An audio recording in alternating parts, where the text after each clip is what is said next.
ತಾಯಿ, ನಿಮ್ಮ ಕಾಲುಗಳನ್ನ ಮುಟ್ಟಿ ಆಣೆ ಮಾಡ್ತಾ ಇದ್ದೀನಿ. ಈ ಆಂಗ್ಲರು ಮೋಸದಿಂದ ನಿಮ್ಮಿಂದ ಕಿತ್ಕೊಂಡಿರೋ ಕಿತ್ತೂರನ್ನ ಗೆದ್ದು ನಿಮ್ಮ ಕಾಲಿಗೆ ತಂದೊಪ್ಪಿಸದಿದ್ದರೆ ನಾನು ಈ ಮುಖವನ್ನ ಇನ್ಯಾವತ್ತೂ ನಿಮಗೆ ತೋರುವುದಿಲ್ಲ. ಹೀಗೊಂದು ಸಿಂಹ ಗರ್ಜನೆ ಮಾಡಿ ಭಾರತವನ್ನ ತಮ್ಮ ಕಪಿಮುಷ್ಟಿಯಲ್ಲಿ ಇಟ್ಕೊಳ್ಳೋದಕ್ಕೆ ಹೊರಟಿದ್ದ ಬ್ರಿಟಿಷರ ವಿರುದ್ಧ ಸಮರ ಸಾರಿದ್ದು ಕಿತ್ತೂರಿನ ಹುಲಿ ಸಂಗೊಳ್ಳಿ ರಾಯಣ್ಣ.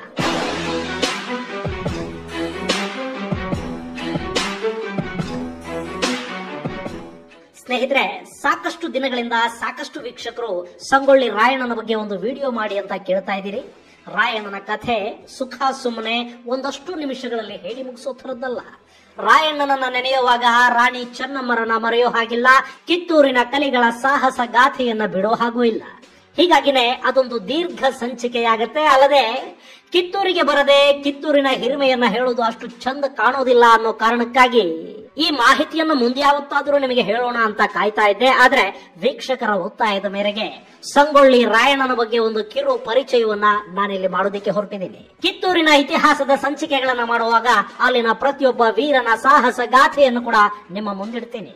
ಹಾಗಾದ್ರೆ ಇನ್ಯಾಕೆ ತಡ, ಸಂಗೊಳ್ಳಿ ರಾಯಣ್ಣ ಅನ್ನೋ ವೀರಕುವರನ ಸಾಹಸ ಗಾಥೆಯನ್ನ ನೋಡ್ಬರೋಣ ಬನ್ನಿ.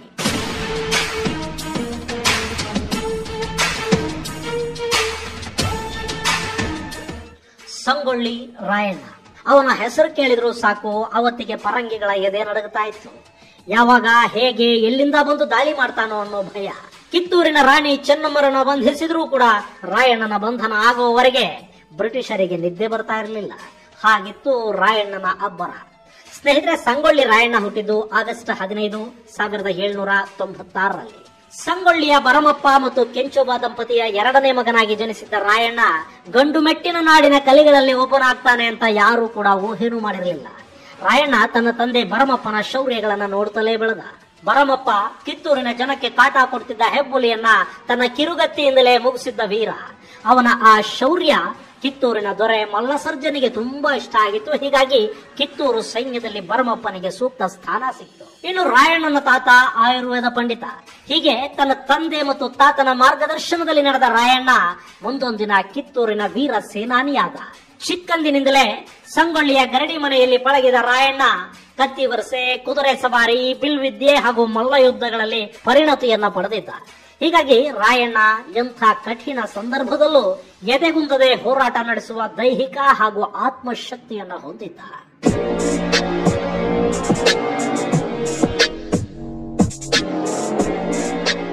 ರಾಯಣ್ಣ ಕಿತ್ತೂರಿನ ಸೈನ್ಯ ಸೇರಿದ ನಂತರ ಚೆನ್ನಮ್ಮಾಜಿಯ ನೆಚ್ಚಿನ ಬಂಟನಾದ. ಒಂದರ್ಥದಲ್ಲಿ ಆಕೆಯ ಹಿರಿಮಗನಂತಿದ್ದ ರಾಯಣ್ಣ ಅಂದ್ರೆ ಖಂಡಿತ ತಪ್ಪಾಗುವುದಿಲ್ಲ. ಕಿತ್ತೂರಿಗಾಗಿ, ಚೆನ್ನವನಿಗಾಗಿ ಪ್ರಾಣವನ್ನೇ ಕೊಡೋದಿಕ್ಕೆ ರಾಯಣ್ಣ ತಯಾರಿದ್ದ. ಕಿತ್ತೂರಲ್ಲಿ ರಾಯಣ್ಣನಂತಹ ಸಾಕಷ್ಟು ವೀರಕಲಿಗಳಿದ್ರು. ಆದ್ರೆ ಕಿತ್ತೂರಿನ ಕೆಲವು ವಿದ್ರೋಹಿಗಳಿಂದಾಗಿ ಕಿತ್ತೂರಿನ ಸೈನ್ಯ ಬ್ರಿಟಿಷರ ವಿರುದ್ಧ 1824ರಲ್ಲಿ ಮಾಡಿದ ಎರಡನೇ ಯುದ್ಧದಲ್ಲಿ ಸೋಲನ್ನು ಒಪ್ಕೋಬೇಕಾಯಿತು. ರಾಯಣ್ಣನಾದಿಯಾಗಿ ಎಲ್ಲರನ್ನ ಬ್ರಿಟಿಷರು ಬಂಧಿಸಿದ್ರು. ರಾಣಿ ಚೆನ್ನಮ್ಮನನ್ನ ಬೈಲಹೊಂಗಲದ ಸೆರೆಮನೆಗೆ ಹಾಕಿದ್ದ ಬ್ರಿಟಿಷರು ರಾಯಣ್ಣ ಮತ್ತವನ ಸಂಗಡಿಗರನ್ನ ಧಾರವಾಡದ ಜೈಲಲ್ಲಿಟ್ಟರು.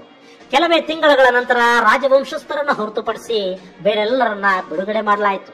ಹಾಗೆ ಬಿಡುಗಡೆಗೊಂಡವರಲ್ಲಿ ರಾಯಣ್ಣ ಕೂಡ ಇದ್ದ. ಬ್ರಿಟಿಷರ ಬಂಧನದಿಂದ ಹೊರಬಂದ ರಾಯಣ್ಣ ಸುಮ್ಮನೆ ಕೂತ್ಕೊಳ್ಳಿಲ್ಲ. ಗಾಯಗೊಂಡ ಹುಲಿ ಸಾಮಾನ್ಯ ಹುಲಿಗಿಂತ ಭಯಾನಕವಾಗಿ ದಾಳಿ ಮಾಡುತ್ತಂತೆ. ರಾಯಣ್ಣ ಕೂಡ ಈಗ ಗಾಯಗೊಂಡ ಹುಲಿ ಅಂತಾಗಿದ್ದ. ಕಿತ್ತೂರಿನ ಸೋಲು, ಚೆನ್ನಮ್ಮರ ಬಂಧನ, ತನ್ನವರನ್ನ ಸುಖ ಸುಮ್ಮನೆ ಕೊಂದು ಹಾಕಿದ್ದ ಬ್ರಿಟಿಷರ ಬಗ್ಗೆ ರಾಯಣ್ಣ ವ್ಯಗ್ರನಾಗಿದ್ದ. ಅವರ ಪಾಲಿನ ವ್ಯಾಘ್ರನಾಗಿದ್ದ. ಅವನಲ್ಲಿನ ದೇಶಭಕ್ತಿ, ರಾಷ್ಟ್ರ ಪ್ರೇಮ, ತನ್ನ ನೆಲದ ಬಗೆಗಿನ ಪ್ರೀತಿ, ಅದರ ಮೇಲೆ ಬಂದು ನಿಂತ ಬಿಳಿಯರ ಅಟ್ಟಹಾಸ, ಜನರಿಗಾಗ್ತಿದ್ದ ತೊಂದರೆ, ಇವೆಲ್ಲವೂ ರಾಯಣ್ಣನನ್ನ ಒಂದು ಮಹಾನ್ ಕ್ರಾಂತಿಗೆ ಸಜ್ಜುಗೊಳಿಸಿದ್ರು. ತನ್ನ ತಾಯಿನೆಲ ಕಿತ್ತೂರು ಮತ್ತೆ ದೇಸಾಯಿಗಳ ಸುಪರ್ದಿಗೆ ಬರೋ ಹಾಗೆ ಮಾಡುವವರೆಗೆ ತಾನು ವಿಶ್ರಮಿಸುವುದಿಲ್ಲ ಅಂತ ಅವನು ಶಪಥ ಮಾಡಿದ್ದ. ಆದ್ರೆ ಆ ಪ್ರತಿಜ್ಞೆಯನ್ನ ಈಡೇರಿಸುವುದು ಅಷ್ಟು ಸುಲಭದ ಮಾತಾಗಿರಲಿಲ್ಲ. ಕಿತ್ತೂರಿನ ಸ್ವಾತಂತ್ರ್ಯಕ್ಕೆ ಜನರ ಸಹಕಾರದ ಅಗತ್ಯ ಆಯಿತು. ಯೋಧರ ಅನಿವಾರ್ಯತೆ ಇತ್ತು.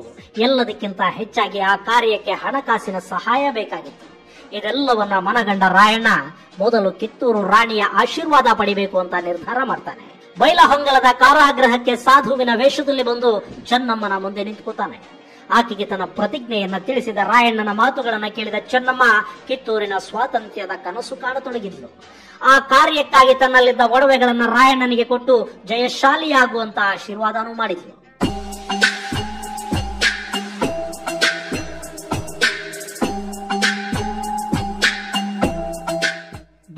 ಕಾಲದ ಕಾರಾಗೃಹದಲ್ಲಿ ಚೆನ್ನಮ್ಮನನ್ನ ಭೇಟಿಯಾಗಿ ಬಂದ ರಾಯಣ್ಣ ಒಂದು ಸುಸಜ್ಜಿತ ನಂಬಿಕಸ್ಥ ಸೇನೆಯನ್ನ ಕಟ್ಟೋದಕ್ಕೆ ಮುಂದಾದ. ಒಡ್ಡರೆ ಯಲ್ಲಣ್ಣ, ಬಿಚ್ಚುಗತ್ತಿ ಚೆನ್ನಬಸವಣ್ಣ, ಗುರಿಕಾರ ಬಾಳಪ್ಪ ಹೀಗೆ ಸ್ವಾತಂತ್ರ್ಯ ಸೇನಾನಿಗಳ ಗುಂಪು ಒಂದುಗೂಡೋದಕ್ಕೆ ಆರಂಭವಾಯಿತು.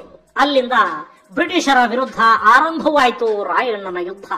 ಶಿವಾಜಿ ಮಹಾರಾಜರ ನಂತರ ಅತ್ಯಂತ ಯಶಸ್ವಿಯಾಗಿ ಗೆರಿಲ್ಲಾ ಮಾದರಿಯ ಯುದ್ಧ ತಂತ್ರವನ್ನು ಪ್ರಯೋಗಿಸಿದ ಕೀರ್ತಿ ರಾಯಣ್ಣನಿಗೆ ಸಲ್ಲುತ್ತೆ. ಅವನ ಯುದ್ಧ ತಂತ್ರ ಬ್ರಿಟಿಷರನ್ನ ಕಂಗಾಲು ಮಾಡಿದ್ದಂತೂ ಸುಳ್ಳಲ್ಲ. ಸರ್ಕಾರದ ಕಚೇರಿಗಳನ್ನ ರಾಯಣ್ಣನ ಸೈನ್ಯ ಧ್ವಂಸಗೊಳಿಸಿತು. ಸರ್ಕಾರಿ ಕಚೇರಿಗಳಲ್ಲಿದ್ದ ದಾಖಲೆಗಳನ್ನ ಸುಡೋ ಮೂಲಕ ಬ್ರಿಟಿಷರಿಗೆ ಬಿಸಿ ಮುಟ್ಟಿಸಲಾಯಿತು. ರಾಯಣ್ಣನ ಚಟುವಟಿಕೆಗಳು ಒಂದೇ ಸಮಕ್ಕೆ ಬ್ರಿಟಿಷರ ನಿದ್ದೆಗೆಡಿಸಿದವು.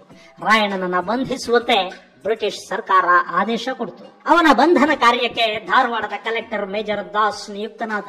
ಬ್ರಿಟಿಷರು ಏನೇ ಪ್ರಯತ್ನ ಪಟ್ಟರು ಸಂಗೊಳ್ಳಿ ರಾಯಣ್ಣ ಅವರ ಕೈಗೆ ಸಿಕ್ಕಿ ಬೀಳಲಿಲ್ಲ. ಆಗ್ಲೇ ನೋಡಿ ಬ್ರಿಟಿಷರ ಕುಯುಕ್ತಿ ಕೆಲಸ ಮಾಡಿತು. ಸಂಗೊಳ್ಳಿ ರಾಯಣ್ಣನನ್ನು ಮುಂದಿನಿಂದ ಬೇಟೆಯಾಡೋದಕ್ಕೆ ಸಾಧ್ಯವಿಲ್ಲ ಅಂತ ನಿರ್ಧರಿಸಿದ ಬ್ರಿಟಿಷರು ಕುತಂತ್ರದಿಂದ ಅವನನ್ನ ಹಿಡಿಯೋದಕ್ಕೆ ಮುಂದಾಗ್ತಾರೆ. ರಾಯಣ್ಣನ ದೂರದ ಸಂಬಂಧಿಗಳಾದ ಲಿಂಗನಗೌಡ, ವೆಂಕನಗೌಡ ಮತ್ತು ಲಕ್ಕಪ್ಪನನ್ನ ಕರೆದು ಹಣದ ಆಮಿಷ ತೋರಿಸ್ತಾರೆ. ಹಣದ ಮುಂದೆ ಸಂಬಂಧ ನಿಷ್ಠೆಗಳನ್ನ ಗಾಳಿಗೆ ತೋರಿದ ಈ ಜನ ಮೊದಲು ರಾಯಣ್ಣನ ನಂಬಿಕಸ್ಥರಂತೆ ನಟಿಸಿ ಅವನ ಜೊತೆ ಸೇರ್ಕೋತಾರೆ.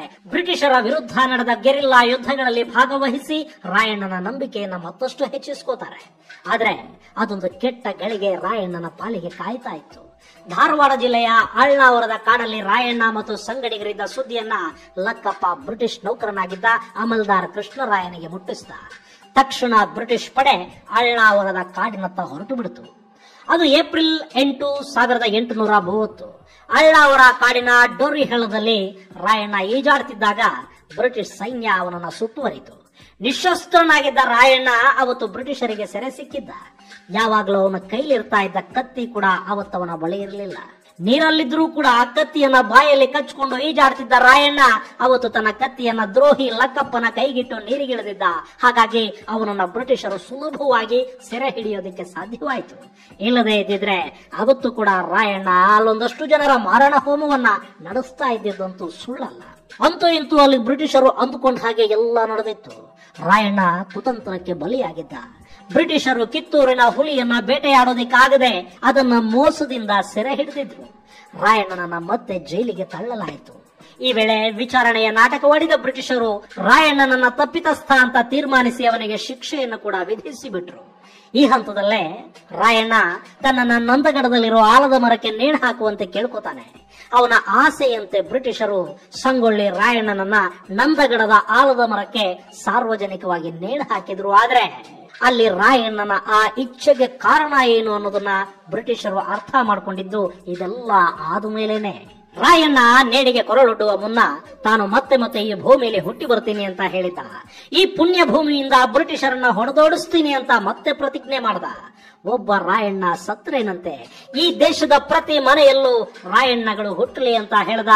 ಹರ ಹರ ಮಹಾದೇವನು ಘೋಷಣೆಯೊಂದಿಗೆ ನೇಣು ಕುಣಿಕೆಗೆ ಕೊರಳೊಡ್ಡಿ ಬಿಟ್ಟ.